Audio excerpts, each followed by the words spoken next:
Ya, shalom, shalom aleichem. Selamat siang. Berjumpa lagi bersama saya Dirion. Saya akan mencoba menanggapi video respon dari channel Muslim ya, dari Info Mata Lensa. Di dalamnya pembicaranya itu Bobson dengan Dr. Edi. Bobson mungkin dari pihak Islam atau Kristen, saya juga nggak tahu. Sebenarnya statusnya dia juga saya nggak tahu nih sudah mualaf atau belum. Melawan Dr. Edi, memang dia orang Kristen. Jadi untuk lebih jelasnya, mari kita simak video berikut ini. Tapi poinnya udah dapat kan, Bang Kores, Ustadz Alif sama Bang Bob? Ya, jadi makanya sebenarnya masih ini ya. Karena kenapa saya bacakan naks itu? Di sini Yesus mengajar di Bait Allah. Di Bait Allah Yahudi. Tentu yang diajarnya orang Yahudi. Berarti ini konteksnya Yesus di Bait Allah ya. Oke, terus Kalau Yesus mengajar kepada orang Yahudi, kenapa yang diajarnya itu justru menjadi Kristen? nah ini dia. Menarik ini. Kalau memang Yesus itu mengajar orang Yahudi, kenapa justru yang diajar itu jadi Kristen? Memang betul. Memang Yesus mengajar untuk orang-orang ikut dia. Dan itu nggak pernah dilakukan oleh Musa, nggak pernah. Abraham nggak pernah tuh ngajar terus ikutlah aku, nggak pernah. Cuman Yesus, betul. Di mana kamu tahu deh? Ini lihat. Ini cuman beberapa ya, ini banyak sebenarnya ayat. Saya untuk kali ini saya menampilkan 2 ayat aja. Yohanes 21 ayat 22, jawab Yesus, jikalau aku menghendaki supaya ia tinggal hidup sampai aku datang, itu bukan urusanmu, tetapi engkau ikutlah aku. Memang disuruh. Pengikut Yesus itulah di Antioquia disebutnya Kristen. Iya. Yesus itu gak pernah memusingkan namanya itu apa, tapi ikutlah aku tuh itu perintahnya dia. Itu memang perintah dia, ikutlah aku. Lalu ia berkata kepada seorang lain, ikutlah aku. Tetapi orang itu berkata, izinkan aku pergi dahulu menguburkan Bapak. Musa itu nggak pernah ngomong ikutlah aku, nggak, ngapain lu orang sesama Yahudi kok. Jadi ikutlah aku. Kalau misalnya gue ngomong sama Samsir Simbolon sama-sama Batak, ikutlah aku, kan nggak mungkin. Orang-orang nabi-nabi itu nggak pernah ngomong ikutlah aku, nggak ada. Ya, cuman Yesus yang ngomong ikutlah aku, betul. Nah, pengikut Yesus itulah yang dinamakan Kristen. Benar, jadi itu bukan suatu hal yang ini harusnya dipertanyakan dari orang Kristen sebenarnya ya. Tapi kan saya nggak tahu nih statusnya beliau nih, masih Kristen kah atau sudah mualaf kah, saya nggak tahu, dan saya nggak pernah update tentang dia itu, dan saya nggak peduli juga tentang kehidupan agama dia. Kita lanjutkan. Kenapa Jadi pertanyaan saya, kita konteks per konteks. Dalam ayat itu, Yesus yang mengajar, bukan murid Yesus. Nah, Pak Edi tidak menjawab. Ini di sini missing link nih. Si Samsir ngomong, kenapa malah orang yang diajar itu malah ngikut apa, malah jadi Kristen. Ini Kristen kan pengikut Yesus. Nah, sementara si Dr. Edi mau membahas tentang masalah ini beda timeline, bro Samsir. Yang kamu nanyain tentang di mana Yesus mengajar di Bait Allah dengan di Antioquia, itu beda timeline. Betul kata Pak siapa? Pak Dr. Edi itu betul. Ini kita lihat Matius 28 ayat 20, dan ajarlah mereka melakukan segala sesuatu yang telah kuperintahkan kepadamu. Nah, jadi perintah mengajar itu memang diperintahkan Yesus kepada murid-muridnya. Dan ketahuilah aku menyertai kamu senantiasa sampai kepada akhir zaman. Nah, yang di Antioquia itu sudah masa di mana pengajarannya itu dilakukan oleh pengajaran murid-murid. Yesus itu udah gak mengajar lagi.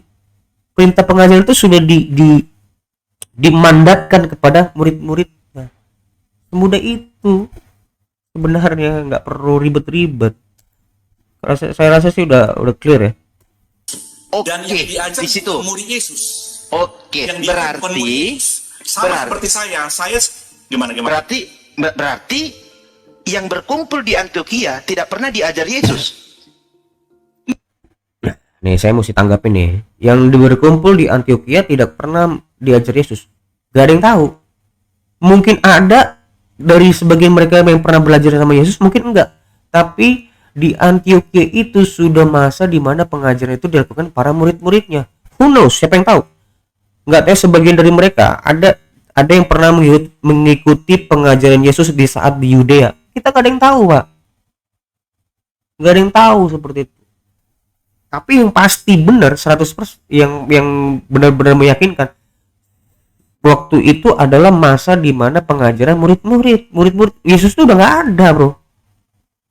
Itu jawabannya harusnya seperti itu ya, nggak usah ribet-ribet.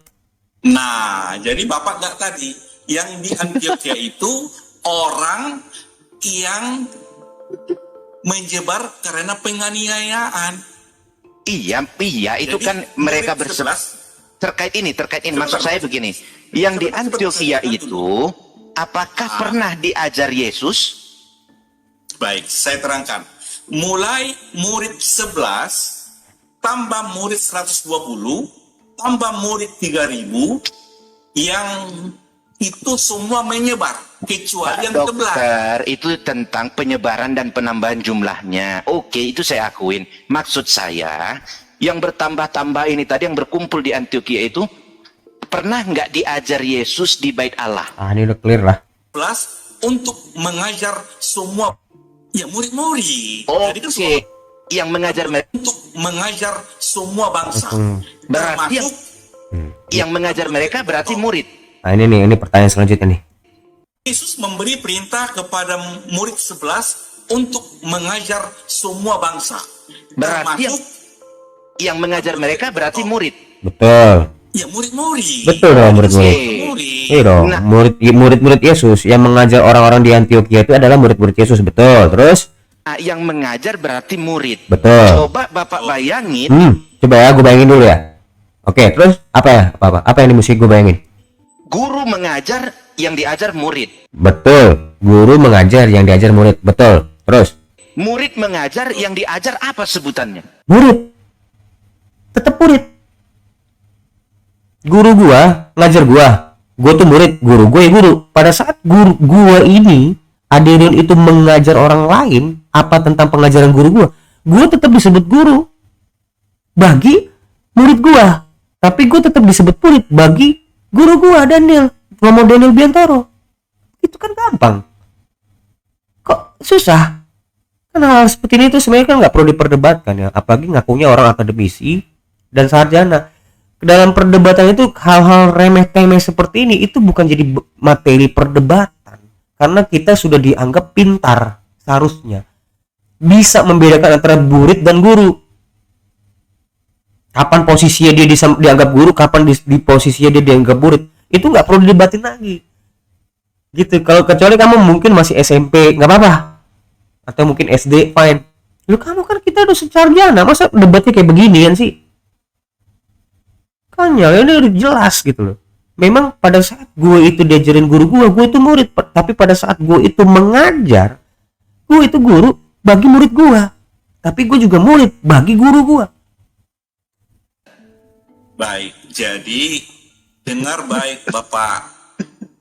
Matius 28, 19, 20. Pergilah, jadikan semua bangsa muridku, dan baptis mereka melakukan segala jasa menyertai. Iya, itu kan pengimanan. Dalam penyertaan Tuhan. Oh, berarti Cuma satu guru. Berarti walaupun Petrus sudah mengajar jemaat, dia tetap murid. Ya, Petrus walaupun mengajar jemaat, dia tetap muridnya Yesus, betul. Tapi dia itu guru bagi jemaatnya. Ya, yang diajar sama yang mengajar statusnya sama. Sama-sama murid. Bah, kacau lah. Ya, iya memang sama-sama murid, gimana sih? Gua muridnya Petrus, muridnya Yesus, jemaatnya itu muridnya Petrus. Sama-sama murid, betul. Dokter ini betul. Tapi sudut pandangnya ini yang mesti kita lihat secara smart. Loh, kamu ini yang pikirannya tuh kurang smart, Bobson. Samsir, gue manggil lu Samsir aja. Lebih bagus loh katanya kata Samsir. Lebih pas. Kayak gitu, ini jelas kok. Ya, jadi beginilah kualitasnya dari Samsir Simbolon ini. Yang saya berharap sih Bang Samsir ini segera syahadat, bro. Karena lu sudah mengakuin Yesus ya ilah, Allah Subhanahu wa taala adalah ilah yang benar dan Muhammad adalah nabinya. Kamu menunggu apa lagi? Nanti jangan jadi orang itu nganggap kamu mencurigakan. Ini orang kok nggak mau syahadat segera. Gue minta maaf kalau misalnya gue tentang info dia sudah syahadat atau belum, itu saya belum nyampe. Tapi kerap kali gue lihat di video-video itu dia belum syahadat. Seperti itu aja mungkin dari saya video dari respon ini, dan memang cuma hanya ini yang mau gue respon.